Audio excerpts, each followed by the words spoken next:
Mga kasama, nandito na tayo sa pagpapatuloy ng dismantling ng cylinder head. Ito ang valve cover.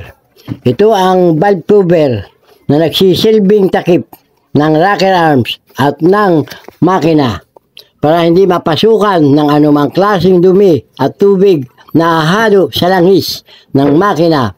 Ang langis ang pinakamahalagang bagay para mapanatili ang lakas at buhay ng isang makina. Mula sa oil pan o crankcase cover, ang langis ay bubumbahin ng oil pump papunta sa lahat ng dinadaluyan ng langis, kasama na ang rocker arms. Kaya kung may dumi at tubig, masasama ito sa langis ng makina. Tinatanggal ko na ang rocker arms. Kung tawagin ito ay rocker arms, ito ang nagbubukas at nagsasara ng intake valve at exhaust valve sa stroke events ng isang makina. Sinasabi ko sa 4-stroke cycle events na ang cycle ay repeatedly and regular order o inuulit-ulit sa tamang order dahil lahat ng bagay na nakakabit sa rocker arm ay nakaset up at ginawa para sa pagbubukas at pagsara ng valve ng makina. Ang rocker arm ay tinutulak ng push rod. Ito ang push rod. Ang dulo ng push rod ay nakapatong sa cam follower at ang cam follower ay nakapatong sa cam. Ang kabuuan ng cam, kung tawagin, ay camshaft. Ang dulo ng camshaft ay may gear o granahe na nakakabit sa mga granahe ng makina.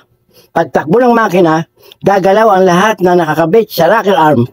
Kaya magbubukas at magsasara ang intake valve at exhaust valve. Ang pagtatanggal ng bolt ng cylinder head ay madali lang.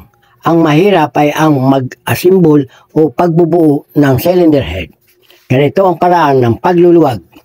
Luwagan ang magkabilang dulo at pagiliran papunta sa gitna ng dalawang ikot na pagluluwag ang lahat ng bolts.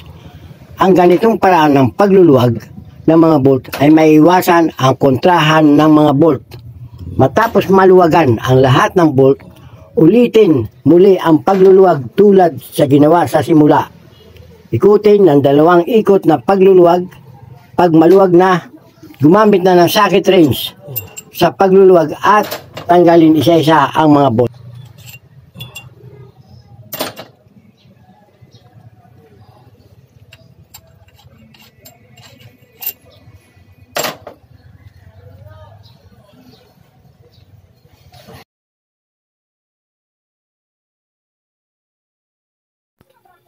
Tanggal na ang mga bolt ng cylinder head.